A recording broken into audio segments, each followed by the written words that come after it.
big turning point was, I think, recognizing that at a certain point, everything is a test. I remember there was one December where we ran out of money. I had to furlough 2 employees, lay off 1. I had to raise an angel check just to pay rent. We know it. And you just get through it, and you did it. You just don't stop.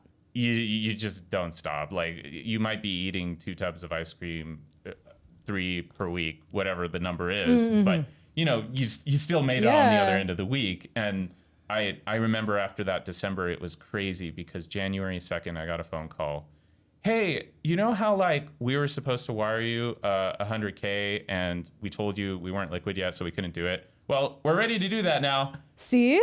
Yeah. So January 2nd, I get that email. January 4th, $100K hits the bank. 40K of corporate debt gets wiped out. 13K of credit card debt gets wiped out. I scot-free with like maybe 50-ish, 40-ish left in the bank, right? I'm back in business. Yeah. No, and I get to do it. It happens like that. And our revenue did actually grow. It actually tripled over the course of the year. And like, hell yeah. We actually expanded the team. We actually ended up raising a round. So like, I think going back to your question about conviction, it was the realization that everything is actually just a test. Yeah. Oof. That's... How badly do you want it? Yeah. Yeah. And how badly do you want exactly. And every little test is going to get you closer if you are willing to take the challenge. Welcome, everyone, to Humans of Fintech, the show where we get very real about the people building the future of finance. I'm your host, Nicole Casperson. And today we are live at Fintech Meetup inside the Fintech Penthouse in this very cool setting that my team has put together. And I am sitting down with Danny Friday, founder and CEO of Sail. Now, Danny is building at the intersection of healthcare and fintech, one of the most complex, high stakes, and frankly, misunderstood systems in our economy. And what started as a curiosity turned into a realization. Healthcare isn't just a care problem, it's a financial system problem hiding in plain sight. And Sail is building the infrastructure to fix it.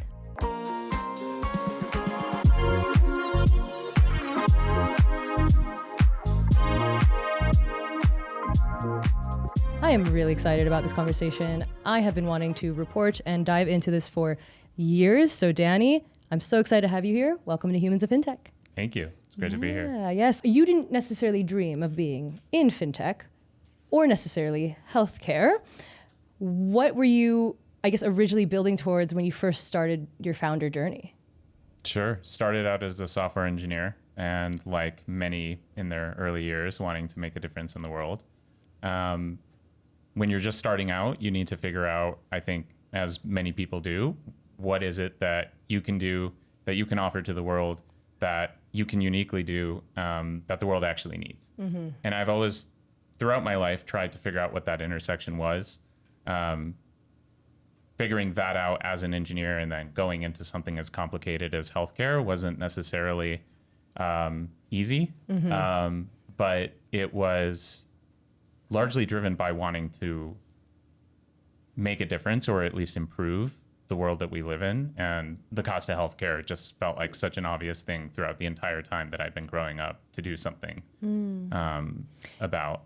Yeah. Yeah. Is there like a moment that stands out to you that drew you in? Is there a story there? What happened?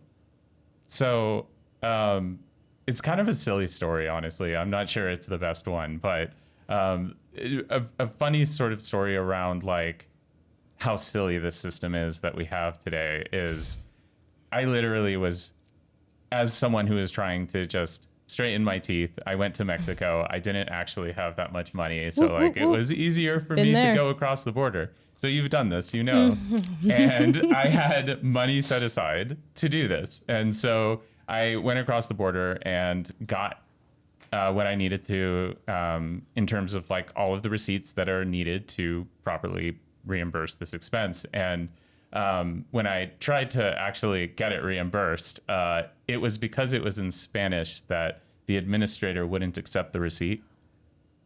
What? Yeah. Okay. It had all of the information that you would need in order to be reimbursed for this expense, but just because it was in Spanish. Translation. Too much. Yeah. That's insane. Yeah. It's I think it's not exactly like oh my God, like the cost of healthcare story. It's more about this is kind of the stupid world that we live in, where like you can tick all of the boxes and get everything right. And then one thing that's slightly off that shouldn't even be off. And you're still punished for it. Creates this situation. Yeah. Yeah. Yeah. I think we've all experienced that, right? My favorite part about honestly being a industry journalist is that I love to just remind my audience that we're also all consumers, right? Like just because we're professionals in this world doesn't mean we're also really feeling all of those pain points in real time as well. And in fact, those are the insights that should enable us to fill the gaps, to build and fill those gaps, just like you are. I mean, I love that story. I have done something similar, or even my own mother, right? Like my mom, to be able in her 60s to be able to fix her teeth or do these things that she needs, she will go to the Philippines, because at that point you might as well go visit family. Like, but just it's so insane to be in the richest economy in the world and people can't get basic healthcare or reimbursements or any of that. Like it is a pervasive, serious issue. Talk to me about the angle in which you are choosing to tackle it. So for anyone who might not know, what we do is we build software that allows you to link any credit card or any debit card you want to a health savings account or flexible spending account. If you've never heard of those things, really easy to understand. They're basically accounts where if you set aside money and then use it for healthcare, at least in the United States, that money that you put towards your health and wellness is tax deductible. Mm-hmm. So in theory, the government is giving you a reward or an incentive for actually taking care of yourself.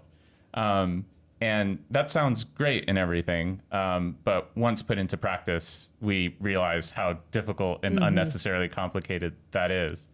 And I had to running this company for about 2.5 years, I've, like you as a founder, spent many times staring at the ceiling, wondering what am I doing? Yeah. What am I doing? Oh my gosh. Right? Why am I not solving a much more simple problem? Oh yeah, the whole part where I wanted to change the world. Oh no, what am I doing? Right. Been there. Decided that was worth it for some reason.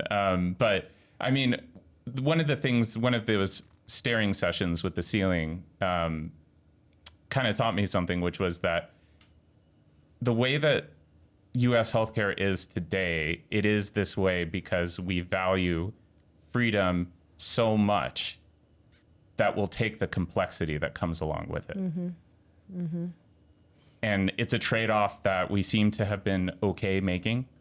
You might have one employer who decides they want to self-insure, but they want this formulary. And then if that formulary doesn't have that medication, then don't worry, we have this other backup over here, and it's all good, right? And you'll have a lot of people explain why healthcare in the United States is the way it is. And they'll say something like, well, if we didn't have all of this complexity, if we didn't have all this flexibility, then rare diseases wouldn't be treated, right? There wouldn't be incentives to treat these things, right? And then you go flip all the way to the other side of the everyday experience. Yeah. And that being just so rough. Yeah. Yeah. Ever been to a hospital? It is tough. Right. Right. So this trade-off isn't so clear. Mm-hmm. And this is just what we've decided as a society is the way it should be. And I mean, even something as small as how you use a health savings account is really a metaphor for what the broader system is, which is you're just trying to do something fairly simple. You're just trying to get incentivized to take care of your health. And it's complicated. There are over 800 categories of qualifying expenses. Nobody should ever be forced to memorize a list of 800 items. Yeah, just period. Not in the age of AI. No, not at all. Or ever. No. Yeah. Or ever. Or ever, in the age of ever. But yeah. We want the convenience, we want the flexibility. So if you're a founder and you're building, it's good to keep perspective on both sides of it, but then still see a future where you can get both. Mm-hmm. And I think that's what we're trying to do more of here. And even if it's just one part of healthcare payments, it's still part of this larger aim of just how do we shift the culture of all of healthcare payments and all of healthcare to simplicity, even if it does feel like this small piece of it. I think it's important to start with the small piece, because then you can start small, scale fast, go bigger, right? And I want to talk about why you went into the starting point that you did, but first I do kind of want to, you mentioned it, this is complex stuff. Even an audience as mature as mine, I don't think fully understands the grasp of the healthcare system that is ultimately an economic one. Can you like break down it a bit? Like, can you just, as simple as possible, like you explain it to mom, right? Like, what are all these pieces? Because I'm curious. I like want the audience to understand where healthcare really does touch finance and all of the complexities. As simple as possible.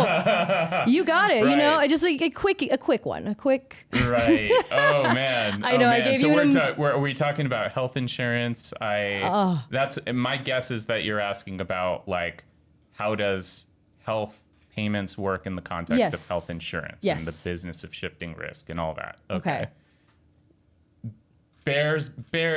As simple as this, the basic idea of health insurance is that we're measuring risk and paying a reasonable amount for a private company to manage that risk. Okay. Ultimately. Love that. We pay health insurance. Health insurance assumes risk. Great. That's fundamentally what's going on. But what ends up happening is, you know, we have a capitalist society in which profit is important. And so maximizing profit is important, which means finding efficiencies, which is important. And sometimes some of the efficiencies you find are not exactly value adding. Yeah. Okay. So the efficiencies of the current system are going to be more, you know, shift more towards in profit, right? Like what is going to make us profitable. And I think what you and Sale and what fintechs can do is, okay, how do we show that you can reach for the profits and make the 100%. System more efficient? 100%. Yeah. Right. And that's that cultural shift that we need to make is someone entering the space. It's a mistake to think that solving just one side of the equation will make everything better. Mm-hmm. If you're a founder considering building in healthcare, or you're a fintech interested in helping your members or customers with health and wellness related problems, it's a complicated landscape. And if you take the time to understand the full landscape, knowing what the difference is between a payer and a patient and a provider and a regulator and just HIPAA and what are all of these things, right? Like actually have that level of curiosity. What you'll find is that the best solutions come about when all of the incentives are aligned and not just some of them. It sounds simple in description, but actually applying it in between, you know, the million things that people have to do every day is the challenge, right? Oh my gosh. Okay, then tell me about some of those. What? Because it's going to give us a sense of kind of how really just, I think, antiquated, broken, whatever word you want to use, right? The system is. Tell us, I guess, about the gaps that you're able to fill then, right? You know, how do we actually get to a place where we're making healthcare affordable? Starting with the culture of how we deal with people who need to pay for health and wellness. If it's constantly treated as I expect this to be an emotional experience and it's going to be stressful and there's a copay and a co-insurance and a deductible and an out-of-pocket maximum and all this stuff, right? Already we've lost. Already we've lost. Yeah. Because who actually knows what the difference between a copay and co-insurance is?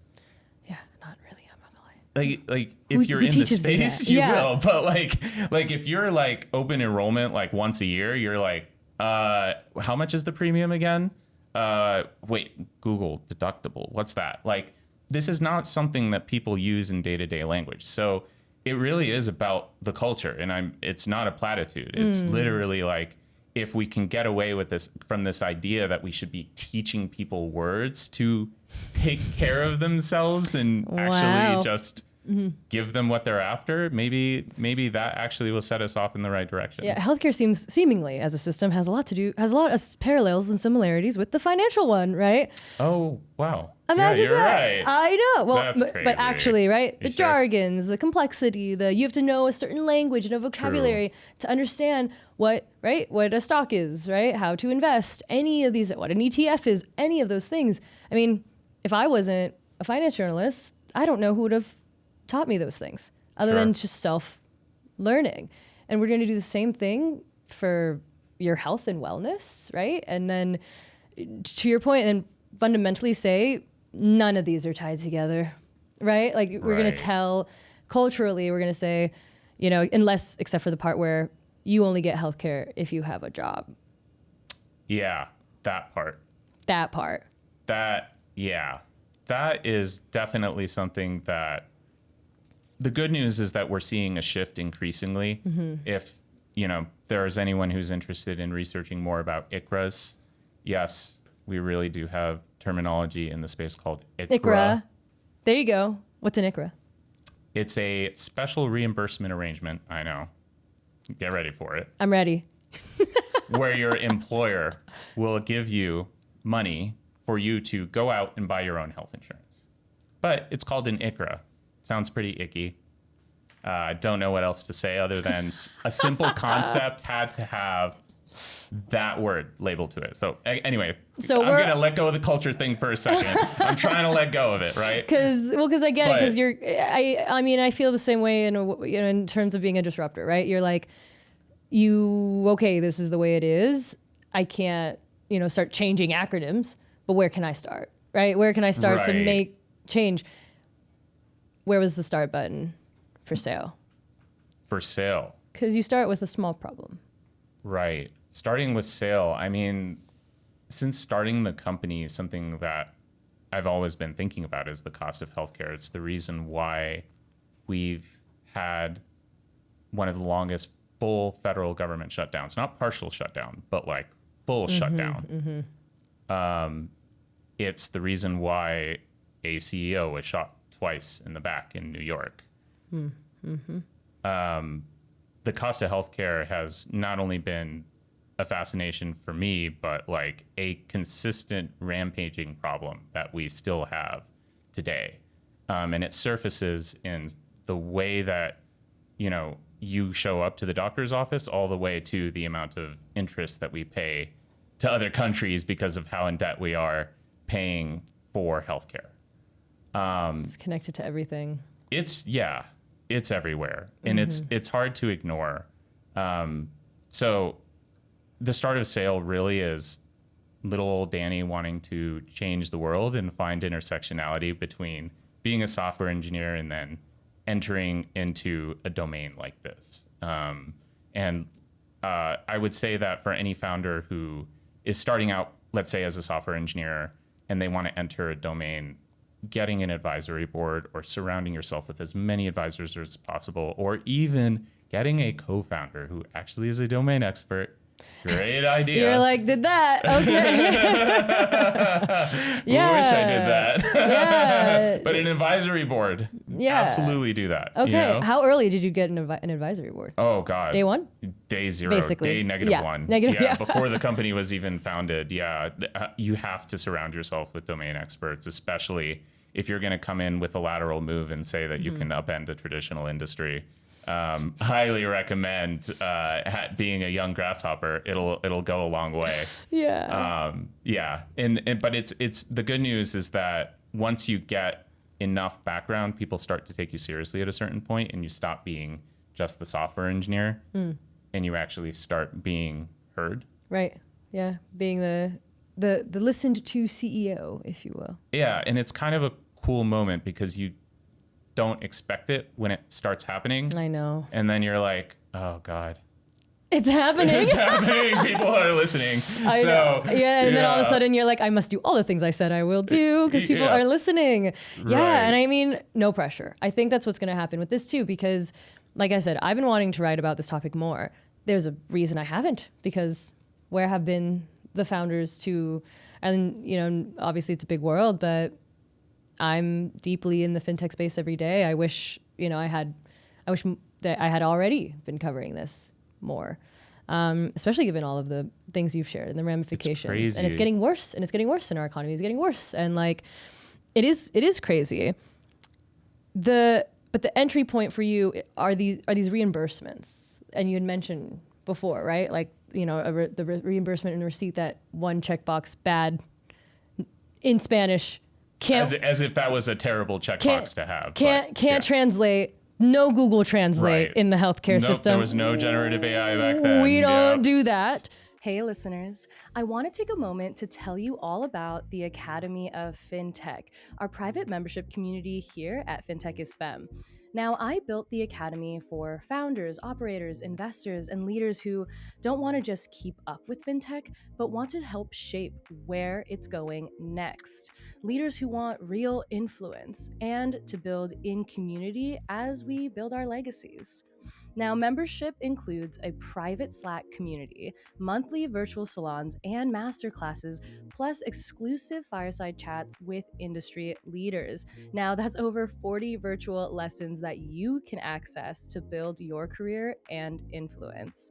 Plus, our members receive early access to in-person events, including the FEMI Awards and New York FinTech Week Summits, including our crowd favorite, the Fintech is Fem Leadership Summit, which is also in San Francisco. But the real value is truly the rooms, the relationships, the people. Most of my success has come from building with ecosystem partners and the kind of proximity that turns conversations into real opportunity, real deal flow, real pipeline. And I want to bring that access to you. Now, leaders from Stripe and MasterCard and so many other iconic fintech brands are already inside the Academy. So if you're looking for a place that's thoughtful, high signal, and built for people actually doing the work, memberships are now open. You can learn more and apply at fintechisfem.co. Just scroll and click on our community tab and you'll learn all about the Academy of Fintech. All right, let's get back to the show. So then I guess talk to me about the reimbursement element, because I want to get a little into that. Give us an example. What's a normal purchase people don't realize that they could be reimbursed for? Fun story. We all remember the pandemic, right? I was there. You were there? Yeah. Oh, me too. Oh my gosh. That was crazy time. I know. It's when we really got to know the healthcare system. Yeah. Intimately. Intimately. A little too intimately. Yes. The CARES Act passed, and the CARES Act is a very large bill covering many different things, and one of them was addressing what a health savings account could be used for, and over-the-counter medication became eligible. There was a period of time where like cough syrup was not eligible, so now it is. Okay, great, pretty common sense. Any feminine hygiene product actually became eligible in 2020. Okay. For reference, health savings accounts have existed since 2003. And then their earlier version, the FSA, existed since the 1970s. Oh, okay. Wow. Kind of took a pandemic. But that is an everyday eligible expense. Yeah, 100%. Yeah. Like you can totally. But the process, as you shared earlier, the process. Yes. So I'm not gonna lie. I can't fathom going through whatever I would have to go through to get my tampons reimbursed. That sounds complex. You've said it was earlier. Shouldn't be. And it shouldn't be. What's the version of that is not complex? The version of it that's not complex. So a product that you might get every single day, sunscreen as an example, or even lip balm, which, by the way, I have a gift for you. Oh my gosh, are you giving me lip balm? I have HSA eligible lip balm for you. Oh my gosh, I'm so excited. Thank you. This is, I actually really need this because we're in Vegas and I'm dry. Yeah. Thank you. You're very welcome. You're very welcome. Thank you. Yeah. Thank you. SPF 15. So there's something in the IRS code called publication. Actually, there's a publication 502. And it literally says if you have anything with sunscreen or any sort of skincare product and it has a sun protection factor of at least 15, okay, it is reimbursable with an HSA. Wow. So gather receipts. You go and, try to get these things reimbursed. But how long is that taking? How, how many receipts am I submitting in Spanish? And they're like, no, right? Right. Yeah. It's messy. So that's the part that that's the entry point. Yeah. And granted, it's gotten a lot better, but we're still so the financial institutions, this is a fintech podcast, so we get to have fun with it. Yes. So these financial institutions, right? Okay. So they're somewhat old. They've existed for so long that their tech stacks look like they were still stuck in the Bush administration. Yeah. Their websites are not really usable. Granted, they're working on it. And I'm seeing the improvement, but for the most part, you're still seeing a lot of relatively poor user experience. It's crazy to me that one of the top issuers, I'm not going to name names, they still default to sending paper checks when you request a reimbursement. That's the default. And you're waiting not only 2 to 3 days for the claim to be adjudicated, but you're waiting 5 to 7 days for snail mail. So in Sale, we actually make it a lot easier to switch away from the paper check as a reimbursement method. Technology. Yeah. Danny, you're like, why? How? Yeah, it's very much like how has no one solved this, but whatever. Yeah. Yeah. The will, the culture, the want, right? Yeah, it is the culture. Yeah. And it really has to start there. Yeah, because and that's what I'm hearing is that, and you know what, you should, this actually reminds me a lot of a founder friend of mine who is, it's called Candidly. Her name's Laurel Taylor. She's been on the show a bunch. She essentially is creating 401ks, but for student debt. So, and having that be an employee benefit. And she's super focused on financial wellness. And, she's been at it for 7 years now and has really grown over the years. But I just remember in the early days, I asked her about the early days, how was it just trying to get people to invest in this and understand it. And she told me, I think the thing I was the most surprised about was how just the snootiness, the snobbery. I was like, oh, what a word for this. What a word. She was like, I would go in these, big institutions and finance. They just were like, what are you doing? Why do that? Why even do that? And she was like, because there's clear ROI and clear impact. And I'm going to be able to make a lot of money while also helping people like me who have struggled.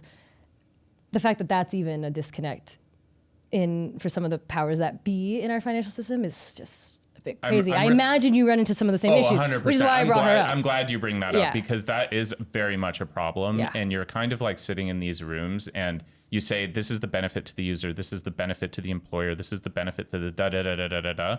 And then you get to the end of it and they're like, so sounds great, but how does it make us more money? And you say, didn't I just show you? Well, yeah, sometimes no, not really. Or so, what do you actually do? Oh man, it's got to be hard. I'll give you a real one. Okay. So here's a real example. In our model, we disintermediate a debit card. So you no longer need to carry a debit card. Sale will track, whatever it is, your Chase, your Amex, whatever. We track the expenses. So smart. Right. So great. But I've had conversations with administrators who will then go, HSA and FSA issuers, the people who usually administer those cards. And they're like, so that's great. We love your tech, but how is it going to make us more money? Because it seems like we're actually going to start losing money, even though this is the right thing to do for the consumer. That is an awkward conversation because, they're running a business. I get it. I understand. But at the same time, we've all just acknowledged that this is a really, am I allowed to say shitty? Yeah. This is a really shitty situation. It's a grown-up podcast. Yeah. Okay, that's good. It is a shitty situation. It's a terrible situation. And then you have to come up with an answer for why they'll still make money. And so we've actually had to reinvent our model to then grease the wheels on those types of conversations. So for the fintech nerds out there, the general answer is, well, you send the reimbursement to a virtual card, and then the virtual card now contains regular cash, so you can earn interchange on that cash. Great. So you had to tell a story. Narrative opens wallets. True. And they do make more money. Yeah, you already told them. It took a long time to figure that out. Well, right? I think you told them before, but then they kind of like heard the whole impact thing, and so they were like, "No money, right?" Right? Yeah. Where's the money again? But go back to the money, right? Yeah, That's so cool. yeah. That's great for the consumer. But the money, I mean, I think about it even. It really sucks. Yeah, it does. I think about it on my end as well. It's the same with anything. It's the same with our financial institution. It's the same with media, right? It's like, oh, well, there's a better story that's like more beneficial to an audience to have more value, understand, read. And it's like, no. If it bleeds, it leads, right? Like instead they want to, or, big fraud story or or takedowns or all this stuff. It's like, it's why I wanted to be a disruptor in the media space too, right? Is because like I wanted to change the way we were listening to people in business and following the kind of people that like you, right? Like following and interviewing people like you who are able to also share, what are those tricks and things that you've been able to get these folks to listen? Because we have to do a little bit of a Trojan horse style. A lot. And by a little, a lot. It's a lot, Danny. Yeah. Same. But who can? I'll do it. Like whatever it Right. takes. Whatever. Right, I mean, because it's worth it. It's worth it is. in the end, right? It is. It's very much worth it in the end. It is. No, this is great. We're to close out here. I do want to ask a little more about your leadership and your founder perspective, because and you've already shared so much, but I guess one of the big things is with everything that we've talked about, how have you built that conviction? I know it's taken a few years. Same. It took us a few years to get to the point where I could just like eloquently say, this is how I make you money, right? Or this is how it works, or this is, but, this is my business model. How did you build that conviction? Was it that rework of the business model after talking to some investors? After talking to investors, sure, you learn a lot anytime you Yeah. fundraise, and you'll get the honest to God truth sometimes. You'll also get bullshit, and then you'll have to sort out which was which. Yeah. You have enough of those conversations. We know and those then- well. Yeah. And so eventually you pattern match, and all that's really good. But for me, a big turning point was, I think, recognizing that at a certain point, everything is a test. I remember there was one December where we ran out of money. I had to furlough 2 employees, lay off 1. I had to raise an angel check just to pay rent. We know it. Yeah. And you just get through it, and you did it. You just don't stop.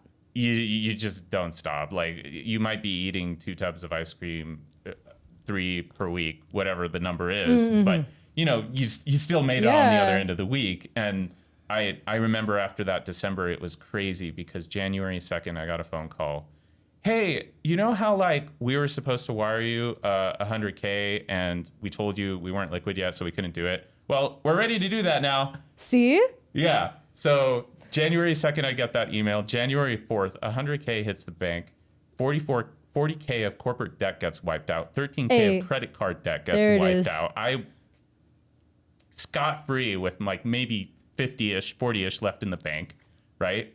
I'm back in business. Yeah. No, and I get to do it. It happens like that. And our revenue did actually grow. It actually tripled over the course of the year. And like, hell yeah. We actually expanded the team. We actually ended up raising a round. So like, I think going back to your question about conviction, it was the realization that everything is actually just a test. Yeah. Oof. That's... How badly do you want it? Yeah. Yeah. And How badly do you want it? Exactly. And every little test is going to get you closer if you are willing to take the challenge. I agree. I agree with that. How badly do you want it? I love that.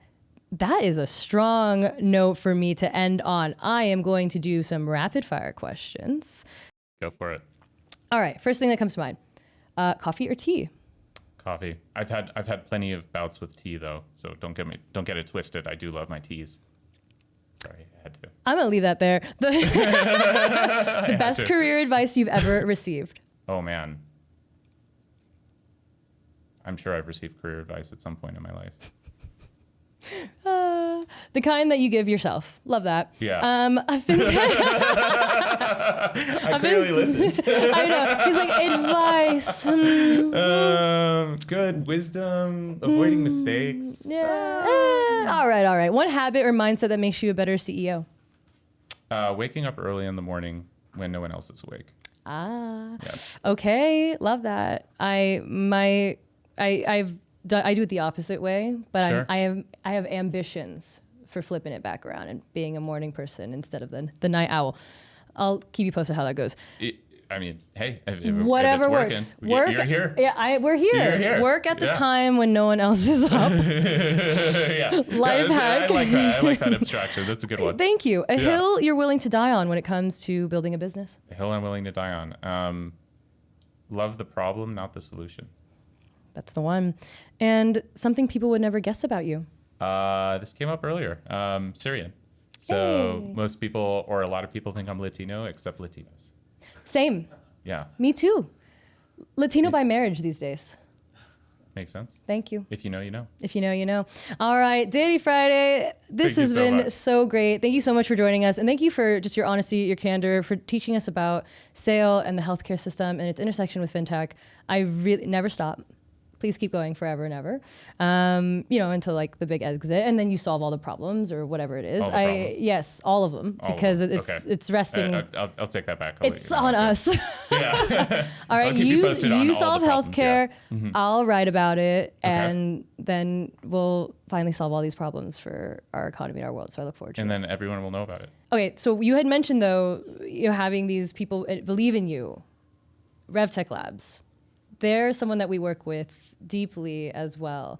Tell us a little bit about that relationship. Were they a part of some of that early traction, or is that something that you're doing now? RevTech is a new addition to the cap table. Okay. They are amazing, and they're kind of a hidden gem in fintech, honestly. Oh my gosh. Because I've asked around, and I was like, have you heard of Dan? No. Have you heard of Dan? No. But then my board director, who used to be the chief product officer of Early Warning, she did that for 12 years. She was the one who introduced me to RevTech. And I love Luann. She's my board member. And like, she's just been with me since the beginning. And I wouldn't be here without her. And when she made that introduction, it didn't really matter that no one else who was like kind of trendy or in the know knew about Dan from RevTech. Mm-hmm. That didn't matter. Mm-hmm. It was like Luann made that introduction. So this is meaningful. Mm-hmm. And then I got in, fortunately, got to know Dan and Sarah, and then I'm just amazed by how sharp they are. Yeah. I am truly amazed. And I am so blessed and fortunate to be surrounded by operators, because you know it yourself, like being surrounded by operators is probably the only way you'll be sane. Yeah. Because you get to talk about it. Yes. and work through all the things. Yeah. Yeah. Oh Yeah. gosh, no. I should call Dan and Sarah Roselli more often with my problems. You should. They seem like the kind to help me get it together. Yeah, a little birdie told me that they would absolutely pick up the phone. So RevTech Labs, we love them. I'm so excited to work and partner with RevTech Labs on their Fintech Showcase, which is happening on April 29th, closing out the Fintech is Femme Leadership Summit during New York Fintech Week. So if you want to get to know incredible founders that are building the next generation of fintech solutions that will essentially solve all of our economy's problems, folks like Danny, then be sure to come out on April 29th, and I'll see you there. Oh my gosh, thank you so much for joining me on Humans of FinTech. Yes, and if you love this episode, be sure to subscribe to the Humans of FinTech podcast anywhere you get your podcasts. Thanks for joining us. Thank you so much for tuning in to this episode of Humans of FinTech. If you loved this and want to hear more from leaders across the fintech industry, be sure to subscribe to our YouTube channel. That is Fintech is Femme. And be sure to sign up for the Fintech is Femme newsletter, which you can do at fintechisfemme.co. See you next time.